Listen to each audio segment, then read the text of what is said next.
After na 2 taon na pagdurusa sa demonyong diabetes na yan, may pangungot pang nangyari sa akin. Sa umaga, habang naglalakad, nakatapak ako ng bubog. Hindi ko naramdaman siguro dahil manhidang pa ako. Hindi tuloy ako makalakad ng maayos kaya gumamit ako ng tungkod. Nakakatakot, ilang linggo na hindi pa gumagaling. Parang nangingitim na yung sugat ko. Kaya sinugod agad ako ng anak at asawa ko sa ospital. Sabi ng doktor, may peripheral artery disease na daw ako.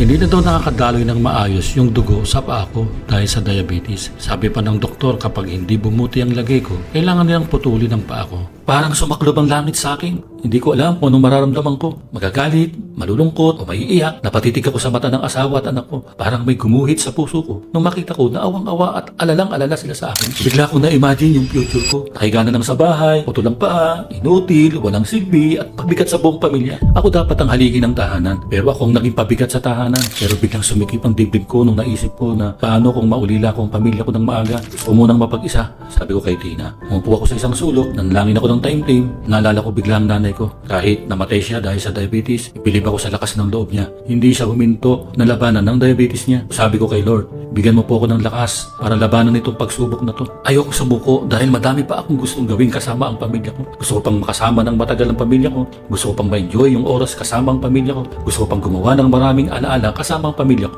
Kaya sabi ko, hindi ako susuko. Nahanap ako ng paraan para gumaling ako.